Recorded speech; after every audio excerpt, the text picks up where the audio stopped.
요즘 비가 정말 자주 옵니다. 비가 자주 오다 보니까 길도 미끄럽고 운전하시는 분들 상당히 번거롭지 않나 생각을 합니다. 특히 비가 오는 날 밤에 운전할 때 정말 위험합니다. 저도 새벽기도 때문에 이제 운전해서 오기도 하고 그렇게 하는데 어두운데 비가 오고 또 반대 차선에서 차가 올 때 진짜 위험합니다. 차가 불빛이 있으니 그 불빛을 지나가고 보면 길이 잘 안 보일 때가 있습니다. 그래서 저는 나름대로 한 가지 요령을 터득해서 그 방법으로 운전을 합니다. 어떻게 하냐면 운전을 하면서 차가 오거나 아니면 비가 많이 와서 어둡고 하면 차선 중에 제 오른쪽에 있는 길에 있는 선을 보고 이렇게 갑니다. 그러면 눈이 좀 덜 부시기도 하고, 그리고 잘못해서 다른 길로 가거나 아니면 길이 안 보이는 일이 적어지더라고요. 그래서 저는 운전을 할 때, 특히 밤에 비 올 때 이 요령을 사용하곤 합니다. 저는 또 목사이다 보니 이런 걸 보면 그 생각을 합니다. 우리가 인생을 살아가면서 신앙생활을 한다는 건 매일매일 예배를 드리고 앉아서 성경을 볼 수 있는 시간이 있는 것이 아닙니다. 바쁘게 돌아다녀야 되고 일도 해야 되고 사람들도 만나야 되는 우리의 그 바쁜 일상 가운데서 우리가 어떻게 하면 신앙으로 살아갈 수 있을까? 기준점을 정하고 그 기준을 바라보고 살아야 하는 것입니다. 그 기준이 무엇입니까? 바로 우리 주님이 기준이 되는 것입니다. 주님이 우리에게 주신 말씀이 우리의 삶의 기준이 되어야 되는 것입니다. 우리 옆에 있는 성도님들하고 인사해 주시겠습니까? 주를 따라 삽시다 라고 한번 인사해 주십시오. 신앙생활에서 중요한 것은 예수 그리스도를 따라 살아가는 삶입니다. 나는 누구인가? 많은 사람들은 내가 누구인가를 알기 위해서 나와 관계 있는 사람, 나는 누구의 아들이고 누구의 자녀이고 나의 자녀들은 누구이고 나는 누구의 친척이고 이런 식으로 나를 생각하는 사람도 있고 나는 무엇을 이루었고 나의 직장은 어디이고 나는 얼마나 벌면서 살아가고 이런 것으로 기준으로 삼기도 합니다. 어떤 사람들은 나의 성격은 어떠하고 나의 체중은 얼마고 나의 키는 얼마고 나의 얼굴은 얼마나 잘생겼고 기준을 삼기도 합니다. 그러나 우리 그리스도인들의 기준은 예수 그리스도가 나를 찾는 기준이 되는 것입니다. 예수 그리스도가 기준이 되는 사람은 그 삶과 그 모든 말과 행동이 달라지게 되어 있습니다. 바로 세례 요한이 그랬습니다. 예수님의 그 길을 예비하기 위하여 하나님께서 준비한 세례 요한을 보면 그 세례 요한의 말, 그 세례 요한의 고백, 그가 하는 일들을 보면 예수 그리스도가 기준이 되는 사람이 어떻게 살아가는지를 볼 수 있습니다. 그 유대 사회에 이스라엘 많은 사람들에게 인정받을 수 있고 많은 사람들이 찾아와서 내가 어떻게 하면 구원받겠습니까? 라고 물었을 때 그 세례 요한은 나는 광야에서 외치는 소리일 뿐이다. 내 뒤에 오시는 분이 진짜다 라는 것을 이야기합니다. 그리고 세례 요한뿐만 아니라 예수님을 만난 사람들이 어떻게 되는지를 오늘 말씀을 통해서 한번 살펴보려고 합니다. 세례 요한이 두 제자와 함께 있는 이튿날에 그날에 예수님이 오셨고 그 예수님을 만난 세례 요한은 이렇게 말합니다. 같이 읽겠습니다. 보라, 하나님의 어린 양이로다. 예수님이 누구인지를 아는 예수님을 이미 만난 세례 요한은 두 제자와 함께 이렇게 외치는 것입니다. 보라, 하나님의 어린 양이다. 세례 요한은 계속해서 이야기하는 말 중에서 가장 많이 쓰고 있는 말은 이것입니다.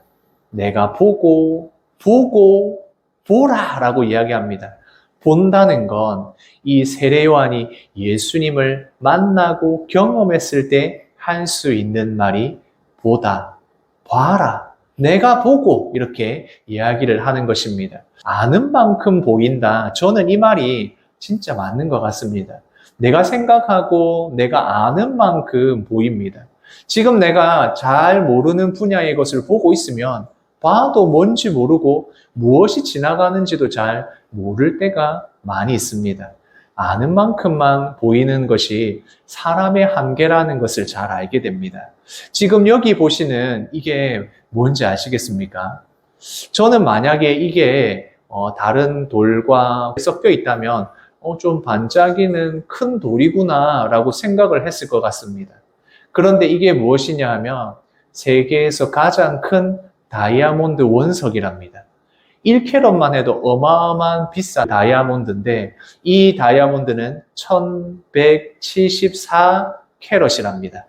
얼마나 비싸고 가치 있는 돌덩어리입니까? 그런데 저는 만약 이게 있으면 그냥 돌이네, 좀 반짝반짝 빛나는 돌이네 이렇게 생각을 했을 겁니다. 그런데 이 가치를 아는 사람, 보석에 대해서 아는 분, 아마 여기 계신 정경근 성도님이 보셨다면 이야, 이런 게 있구나 라고 생각을 했을 겁니다. 아는 만큼 보이는 겁니다. 이게 뭔지 아시겠습니까? 아시는 분이 제법 계시네요. 저는 이제 저희 교회 앞에 있는 산에 올라가면서 그런 상상을 했습니다. 내가 가다가 산삼을 발견한다면, 내가 그 산삼을 발견하면 얼마나 좋을까? 그 생각을 하면서 막 이렇게 산을 다녀보면 한 번도 발견한 적이 없습니다. 아마 산삼을 심어놨어도 저는 발견을 못했을 것 같습니다. 저는 여기 성도님들은 몇 분 알아보셨지만 그냥 풀로 보입니다. 그런데 이 밑에는 귀한 산삼이 약재가 되는 산삼이 있는 겁니다. 그러나 저는 잘 모르니까 그냥 풀이구나, 그냥 풀이네 이렇게 생각을 하는 것입니다. 아는 만큼 보입니다. 예수님을 만난 사람, 예수님을 경험한 사람 중에 예수님을 알아본 사람은 그 말이, 표현이, 생각이 달라지게 됩니다. 이제 세례 요한이 두 제자와 함께 있다가 보라 하나님의 어린 양이다 라고 예수님을 가리키니 그와 함께 하던 세례 요한의 제자들이 어떻게 하고 있습니까? 같이 읽겠습니다. 두 제자가 그의 말을 듣고 예수를 따르거늘. 원래는 세례 요한의 제자였는데 세례 요한이 바로 저분이 하나님의 어린 양이다, 메시아다, 구원자다라는 것을 선포하니 세례 요한을 따르던 제자들이 이제는 누구를 따르게 된다고요? 예수님을 따르게 되었다. 세례 요한은 자신의 그 사명을 감당하고 이제 오실 예수 그리스도, 메시아를 준비하는 일로서 자신의 사명은 끝났고 이제 제자들에게 바로 저분을 따르라 라고 이야기를 하는 것입니다. 예수님을 만나서 경험한 사람은 내가 무엇을 해야 할지, 나의 한계가 무엇인지 이것을 알기에 제자들에게 나와 함께 하고 있던 내가 가르쳤던 제자들이고 나를 따르던 사람이지만 이제 저 예수님을 너희들이 따라라 라고 이렇게 이야기를 해주는 것입니다. 그렇게 세례 요한을 따랐던 두 제자가 예수님을 만나게 됩니다.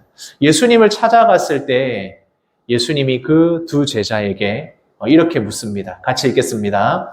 무엇을 구하느냐? 예수님께서 찾아온 이 두 사람에게 무엇을 구하느냐라고 묻습니다. 여기에서 구하다는 말은 너희가 무엇을 원하느냐라는 말도 되고 너희가 무엇을 찾느냐라는 의미도 있습니다. 예수님이 지금 이 두 사람에게 나에게 무엇을 요구하고 원하고 구하고 찾아서 왔느냐라고 물어보시는 것입니다. 우리는 왜 신앙생활을 합니까? 많은 사람들이 하나님의 영광을 위하여, 예수 그리스도를 위하여 이런 이야기를 합니다. 그러나 최초에 우리가 신앙생활을 하게 된 것을 살펴보면 그렇게 순수하게 신앙의 열정으로 시작한 분들은 그렇게 많지 않습니다.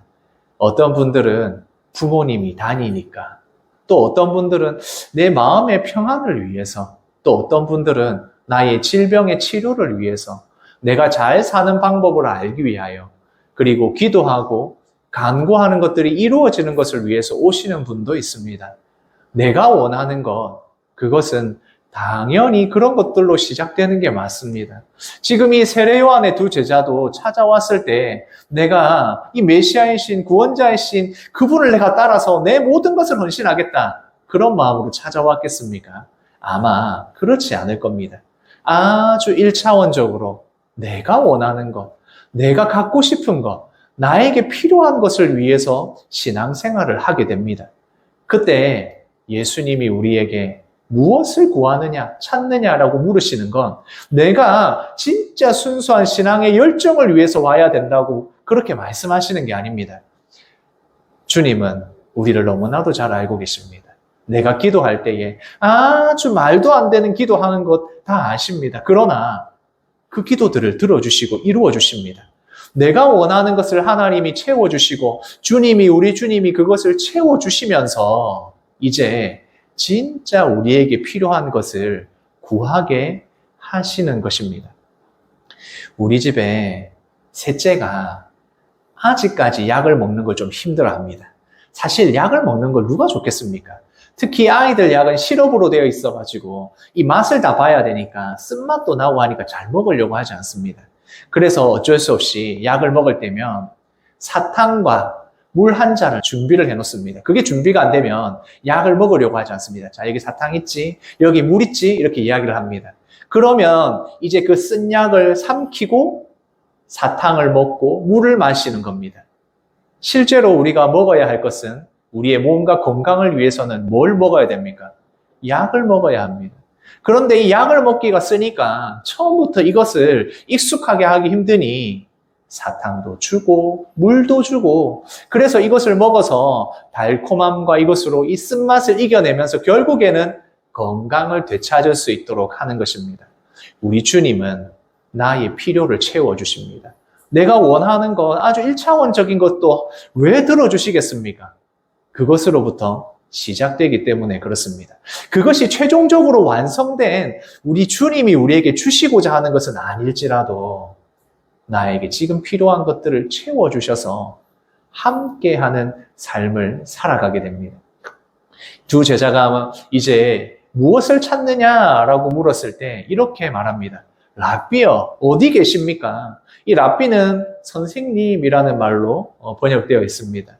선생님, 어디 계십니까? 우리가 선생님이 계신 곳으로 가겠습니다. 그렇게 말을 하고 예수님과 동행하는 제자의 삶이 시작이 됩니다. 그렇게 자신들이 무엇을 찾고 무엇을 구하든 예수님을 만나고 경험하게 되면 그들의 인생은 달라지게 됩니다. 예수님이 그들에게 말합니다. 뭐라고 말합니까? 와서 보라. 나와 함께 하면서 내가 하는 것을 보고 예수 그리스도께서 보여주시는 것을 보고 깨닫는 자, 경험하여서 알게 되는 바로 그리스도인 성도의 삶, 제자가 되게 만들어 주시는 것입니다. 그래서 우리가 해야 될 것은 주님을 찾고 만나러 나오는 것입니다. 예배 자리에 나오고 예수 그리스도 앞에 기도하고 교제하고 만나는 그것부터 시작이 됩니다. 처음부터 내가 막 헌신하겠다, 내 모든 것을 들여서 하겠다, 그런 사람은 거의 없습니다. 내가 구하는 것, 내가 찾는 것을 가지고 나왔을 때 주님이 우리를 예수 그리스도의 사람으로 만들어가는 것입니다. 이 두 제자가 이제 예수님과 함께한 그 시간을 10시다라고 되어 있습니다. 이 10시는 지금으로 말하면 오후 4시 정도 됩니다. 그러니까 오후 4시면 거의 이제 일과가 다 끝날 쯤이었을 것이고, 그러면 함께 먹고 자고 하는 예수님과 교제하는 그 시간들을 가지게 되는 것입니다. 그렇게 예수님을 만난 두 사람은 완전히 달라지게 됩니다. 무엇을 찾고 무엇을 구했는지 그들의 생각이 무엇인지 알 수 없지만 그 이후의 고백들을 보면 그들의 말이, 그들의 생각이 변했다는 걸 알 수 있습니다. 그 두 제자 중에 한 명은 안드레였습니다. 안드레는 시몬 베드로의 형제였습니다. 지금 이름은 시몬이고 나중에 예수님이 게바라는 이름을 주셔서 베드로가 된 바로 그 형제 안드레입니다. 그 예수님을 만나고 경험했던 안드레는 이제 자신의 형제인 베드로에게, 시몬에게 가서 말합니다. 뭐라고 이야기합니까? 우리가 메시아를 만났다. 예수님을 만나고 나니 그전에는 랍비여, 선생님이여 하던 그 사람이 이제 예수님을 경험하고 나니 성경에서 말하는 우리가 기다려왔던 바로 그 구원자 메시아였다라는 것을 이야기한 것입니다. 그렇게 말하고 자신의 형제인 이 시몬을 이후에 베드로가 되는 이 시몬을 데리고 예수께로 오게 되는 것입니다. 자신이 본 것을, 자신이 경험한 것을 함께 경험하자고 데리고 와서 시몬 베드로도 제자가 되는 그 모습을 우리가 볼 수 있습니다. 그리고 오늘 성경을 다 읽지는 않았지만 또 두 사람이 나타납니다. 그 중에 한 명이 바로 빌립이라는 사람입니다. 이 빌립이라는 사람은 앞에 나왔던 베드로, 안드레와 같은 동네 사람, 베세다 사람이었습니다. 같이 말씀을 읽겠습니다. 예수께서 갈릴리로 나가려 하시다가 빌립을 만나 이르시되 나를 따르라 하시니, 그렇게 빌립을 만난 예수님이 나를 따르라 하십니다. 나와 함께 하자, 나의 제자가 되어라, 내가 하는 것을 보고 들어라 이야기합니다. 그렇게 빌립이라는 사람이 예수님을 만나게 됩니다. 예수님을 따르는 사람이 된 것입니다. 그렇게 예수님을 만난 빌립도 자신이 만난 예수님을 전하기 위해서 또 다른 사람을 찾아갑니다. 나다나엘이라는 사람을 찾아갑니다. 그렇게 만나서 뭐라고 하는지 같이 한번 읽어보겠습니다.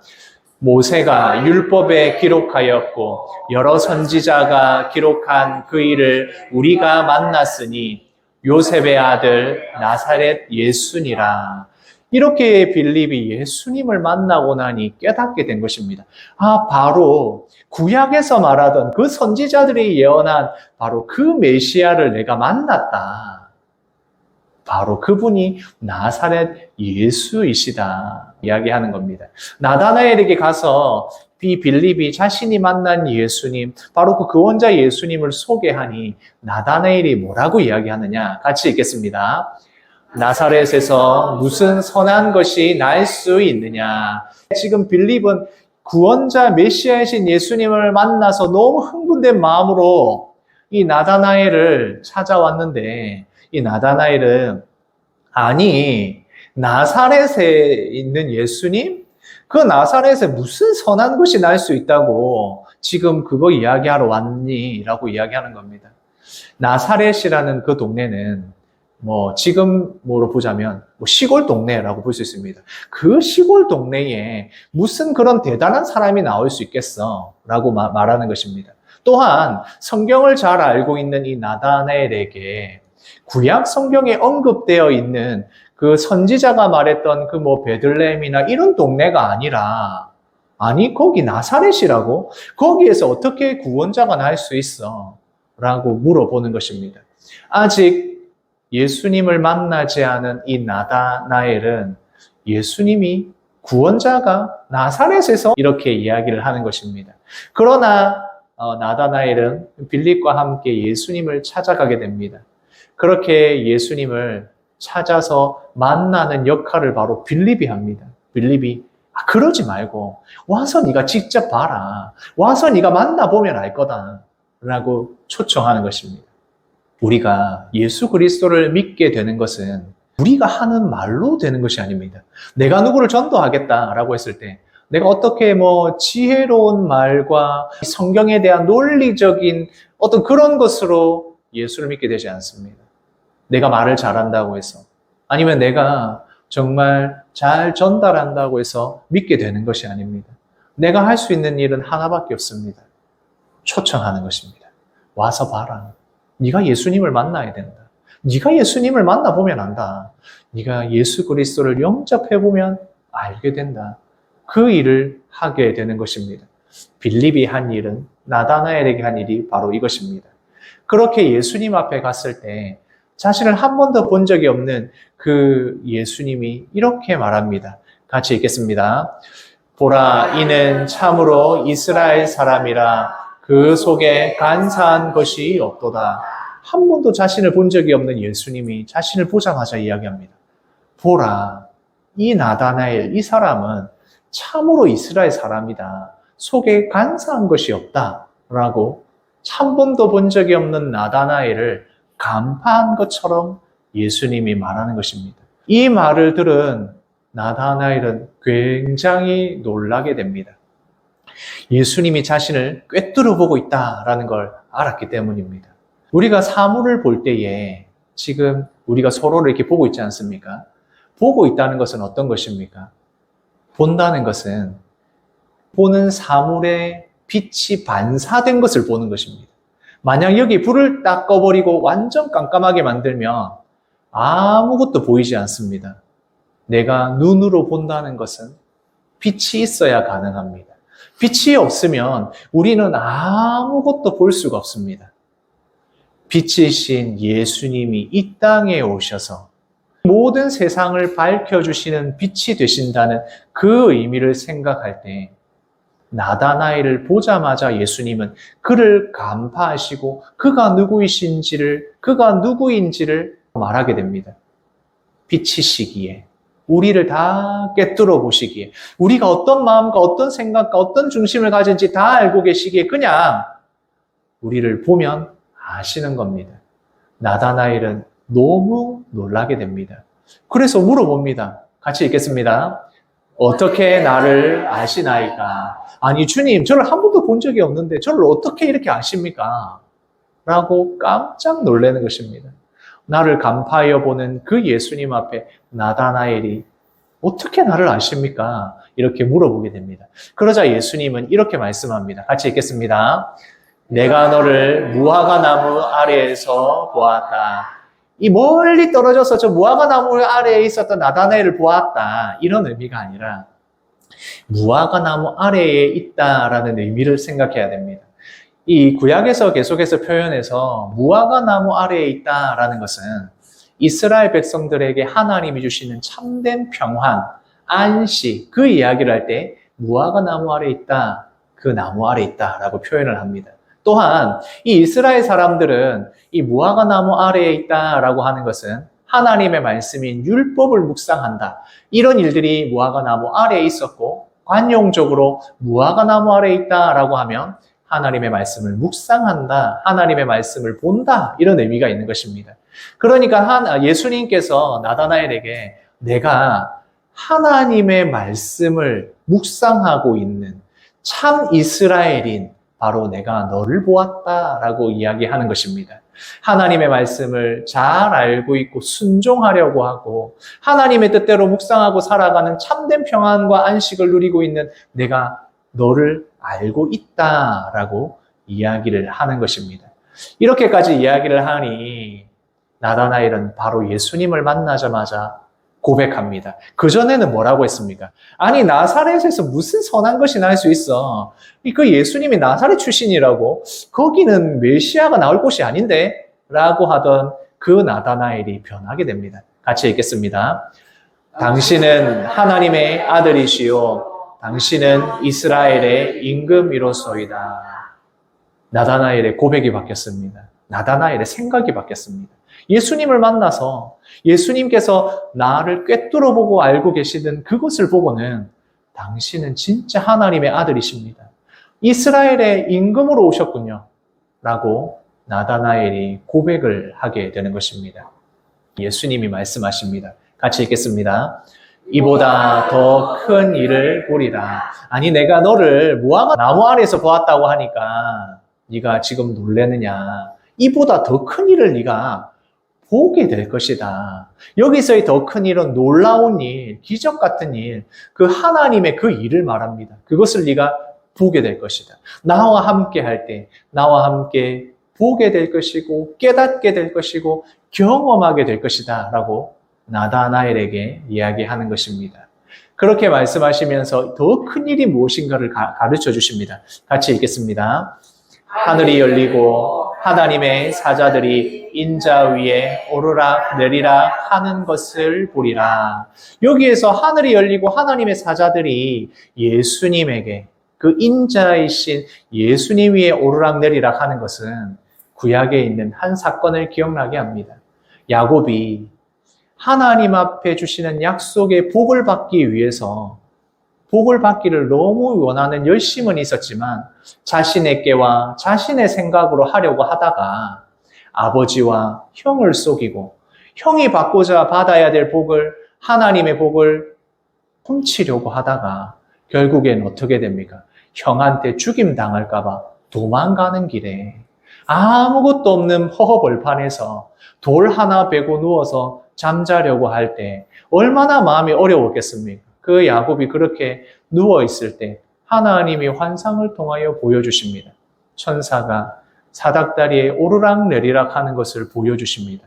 그래서 야곱은 그곳에 베델이라는 이름을 짓게 되고 그곳에서 하나님의 약속, 하나님이 나를 통하여 주시는 은혜가 있다는 것을 깨닫는 바로 그 자리에서 보여주신 것입니다. 하나님의 약속은 믿고 순종하고 살아가고자 하지만 내 열정과 내 열심으로 하려고 하다가 넘어졌던 야곱에게 하나님께서 다시 약속을 주시고 야곱을 통하여 하나님의 백성인 이스라엘이 되게 하시고 그 민족에게 복을 주시는 그 약속을 기억나게 하면서 나다나엘에게 보여줍니다. 내가 바로 하늘과 땅을 잇는 하나님의 약속이 이루어지는 그 일을 바로 제자가 되었을 때 보게 될 것이다. 네가 보게 될 것이다. 함께 경험하게 될 것이다. 라고 말씀해 주시는 것입니다. 내 힘으로, 내 능력으로 하려고 할 때에 넘어지고 힘들어 쓰러진 나에게 나를 너무나도 잘 아시는 예수 그리스도께서 나에게 찾아와서 만나 주십니다. 이보다 더 큰 일을 볼 것이다. 내가 너를 통하여 보고 경험하게 하겠다. 그것이 바로 예수님을 만난 사람들이 경험하게 되는 것입니다. 우리는 할 수 있는 일이 하나밖에 없습니다. 예수님을 환영하여 받아들이는 것. 예수님을 환영하고 받아들인 사람으로서 다른 사람을 초청하는 것입니다. 와서 보라 하는 그 일을 우리에게 주신 것입니다. 오늘 말씀을 통하여 세 가지를 생각하겠습니다. 같이 읽겠습니다. 나는 예수님을 만나야 합니다. 내가 먼저 예수님을 만나야 합니다. 내가 아직 만나지 못한 예수님을 어떻게 전할 수 있습니까? 나는 아직 예수님을 잘 모르면서 어떻게 와서 보라고 할 수 있습니까? 나는 예수님을 만나고 예수님의 말씀 가운데 그것이 무엇인지를 경험하고 깨달았을 때 와서 보라 이야기할 수 있는 것입니다. 먼저 예수님을 만나는 우리 성도님들 되시기를 원합니다. 두 번째입니다. 같이 읽겠습니다. 예수님을 알아야 합니다. 예수님을 만나고 예수님을 알아야 합니다. 예수님을 알아야만 그 예수님이 무슨 일을 하시는지를 볼 수 있게 됩니다. 그 예수님이 나의 인생의 길을 어떻게 인도해 가시는지를 경험하게 됩니다. 그냥 머리로만 생각하고 그냥 지식적으로 아는 것으로는 이것이 되지 않습니다. 그랬다면 너무 쉬웠을 겁니다. 그런데 그렇지 않습니다. 내가 경험해야 됩니다. 내가 만나야 되고 내가 경험한 것을 보게 되고 알게 되는 것입니다. 예수 그리스도를 알아가시는 성도님들 되시기를 원합니다. 세 번째를 같이 읽겠습니다. 주께로 초청합시다. 그리고 우리가 할 수 있는 일은 하나밖에 없습니다. 와서 보라. 내가 어떻게 설명을 못하겠는데 주님을 한번 만나봐야 된다. 경험해봐야 된다. 내가 만난 주님, 너도 한번 만나봐. 와서 보라. 주께 초청하는 우리 영대교회 성도님들 되시기를 소원합니다.